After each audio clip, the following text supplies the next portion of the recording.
Hi, this is KR. என்னங்க கால் வைக்கிற இடம்லாம் கண்ணி வெடிங்கிற மாதிரி அப்ளை பண்ற இடம்லாம் ரிஜெக்ட்னு வந்துட்டு இருந்தா வாழ்க்கையே விரக்தியா போயிட்டு இருக்குல்ல. எப்படி வந்துட்டு ஒரு ஜாபை ஃபைண்ட் பண்றது, எப்படி நம்ம அந்த அப்ளிகேஷன் வந்து செலக்ட் ஆகிறதுக்கு என்ன பண்ணணும் அப்படிங்கறத ஃபர்ஸ்ட் பார்க்கலாம். ஏடிஎஸ்னு எல்லாரும் சொல்லிட்டு இருக்காங்க. நமக்கு ஏடிஎஸ்னா என்னன்னே தெரியாதுல்ல. ஃபர்ஸ்ட் அதை தெரிஞ்சுக்குவோம். ஏடிஎஸ்ங்கிறது அப்ளிகேஷன் ட்ராக்கிங் சிஸ்டம். சோ நம்ம வந்துட்டு எப்போ போனாலும் ட்ரெஸ் மாத்தி போட்டாதான் நம்ம லுக்கே நல்லா இருக்கும். அது போல எங்க போனாலும் உங்க ரெஸ்யூமை மாத்தினாதான் உங்களோட வேல்யூவே கிடைக்கும். சோ ஏடிஎஸ் எப்படி செயல்படுது அப்படின்னு ஃபர்ஸ்ட் பார்ப்போம்.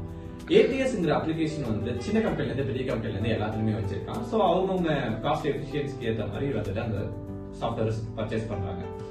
சோ அதுல வந்துட்டு கீவேர்ட்ஸ் வந்து ஃபீட் பண்றாங்க. ஃபர்ஸ்ட் எக்ஸாம்பிள், ஒரு சாஃப்ட்வேர் டெவலப்பர் ஹையர் பண்ணணும்னா so HTML, CSS, JavaScript, Python, so இது போல வேர்ட்ஸ். சோ ஆல்ரெடி இத்தனை ப்ராஜெக்ட் பண்ணிருக்காங்களா, அச்சீவ்மெண்ட்ஸ் இருக்கா, இது அச்சீவ்மெண்ட்ஸ் அப்படிங்கிற ஒரு சில விஷயத்தை வந்து அவங்க ஃபீட் பண்ணி வச்சிருக்காங்க. சோ அந்த சாஃப்ட்வேர் வந்து நீங்க ஒரு 5000 நம்பர்ஸ் வந்துட்டு அப்ளை பண்றீங்கன்னா வித்தின் a மினிட்ல அந்த 5000 நம்பர்ஸோட ரெஸ்யூமையும் அது பார்க்க முடியும். சோ அதை அனலைஸ் பண்ணி ஒரு ரேங்கிங் சிஸ்டம் கொடுக்கும். டாப் 10, டாப் 100, டாப் 50 அப்படின்னு சொல்லிட்டு.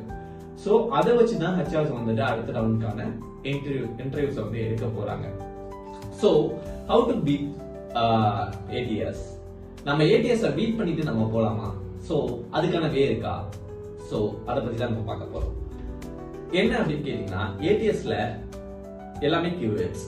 அந்த கீவேர்ட்ஸை நீங்க கத்துக்கிட்டீங்க, தெரிஞ்சுக்கிட்டீங்கன்னா உங்களால அந்த ATS ஃப்ரெண்ட்லி ரெஸ்யூமை கிரியேட் பண்ண முடியும்ல. இப்ப ஜஸ்ட் எக்ஸாம்பிள் நான் சொன்ன மாதிரி HTML, CSS, JavaScript அப்படிங்கிற வேர்ட்ஸ் தான். சோ சாஃப்ட்வேர் டெவலப்பருக்கு எனக்கு தேவையான ஜாப் டிஸ்கிரிப்ஷன்ல இருக்கிற வேர்ட்ஸ் அதுதான். ஜஸ்ட் எக்ஸாம்பிள், நான் ஒரு ஜாப் டிஸ்கிரிப்ஷன் கொடுக்கறேன்னா அதுல நல்லா படிங்க. படிச்சு பாக்குறப்போ அதுல உள்ள கீவேர்ட்ஸ் என்னங்கிறது உங்களுக்கே புரியும். அந்த கீவேர்ட்ஸையும் உங்களோட ரெஸ்யூமையும் மேட்ச் பண்ணி பாருங்க. சோ மேட்ச் பண்ணி பாக்குறப்போ எவ்வளவு வேர்ட்ஸ் மேட்ச் ஆகுது, சோ இன்னும் மேட்ச் ஆகாத வேர்ட்ஸ் ஆட் பண்ணுங்க. So ATS friendly resume ready ஆயிடுச்சு. நெக்ஸ்ட் என்ன அப்படின்னு கேட்டீங்கன்னா, இப்போ நீங்க எக்ஸ்பீரியன்ஸ் வந்து ஆட் பண்ண போறீங்க. நீங்க ஒரு கம்பெனில எக்ஸ்பீரியன்ஸா இருக்கீங்க, இல்லன்னா ஒரு இடத்துல இன்டர்ன்ஷிப் பண்ணிருக்கீங்க, இல்ல ஏதாவது பேப்பர் பிரசன்டேஷன் பண்ணிருக்கீங்க, எவ்வளவு டியூரேஷன், எத்தனை நாள் பண்ணீங்க, என்ன பண்ணீங்க, என்ன டைட்டில்ல பண்ணீங்க அப்படின்னு சொல்லிட்டு நிறைய விஷயம் இருக்கு. சோ அதுக்குன்னு ஒரு ஃபார்மேட் இருக்கு. சோ நீங்க ஒரு கம்பெனில வேலை பாக்குறீங்கன்னா அந்த ஆர்கனைசேஷனோட நேம் ஃபர்ஸ்ட். செகண்ட் பாத்தீங்கன்னா ஜாப் லொகேஷன், எங்க வேலை பாத்தீங்க, அதுக்கப்புறம் உங்களோட ஜாப் டைட்டில், எப்போ ஸ்டார்ட் பண்ணீங்க, எப்போ எண்ட் பண்ணீங்க. இது வந்து பிரசன்டேஷனா இருந்தாலும் சரி, இன்டர்ன்ஷிப்பா இருந்தாலும் சரி, எதுவா இருந்தாலும் அதுக்கான டியூரேஷனை கரெக்டா போட்டு முடிங்க. அதுக்கப்புறம் நிறைய பேர் பண்ற தப்பு என்னன்னா, ஈஸியா ஹைலைட் பண்ணி காமிக்கிறதுக்காக ஸ்ப்ரெட் ஷீட் இல்லைன்னா வந்துட்டு டேபிள்ல காலம் போட்டு தான் வந்துட்டு ரெஸ்யூம்ஸ் இது பண்றாங்க.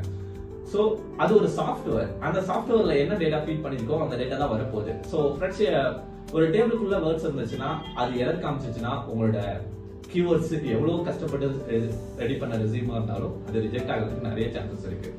First remove the tables and remove the spread sheets. So அதை பண்ணாலே ஓரளவுக்கு நீங்க சக்சஸ்ஃபுல் அப்படின்னு வந்துடலாம். சோ அதே மாதிரி வந்துட்டு நீங்க ஷார்ட் ஃபார்ம்ஸ் யூஸ் பண்றீங்க. I am HR.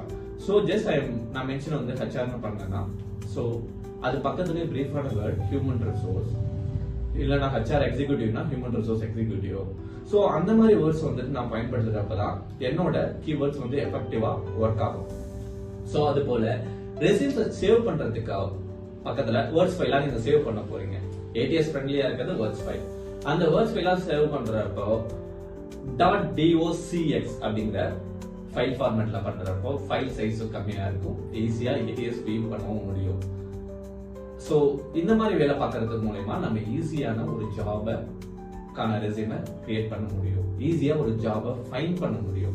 சோ எல்லாரும் ரெடி பண்ற மாதிரி ஒரே இடத்துல அரைச்ச மாவே அரைச்சுக்கிட்டு இருந்தா கண்டிப்பா அதுக்கான யூஸே கிடையாது. சோ அது யூஸ் ஆகணும்னா சேஞ்ச் நெக்ஸ்ட். HRோட மைண்ட் செட் என்ன இருக்கும், அவனும்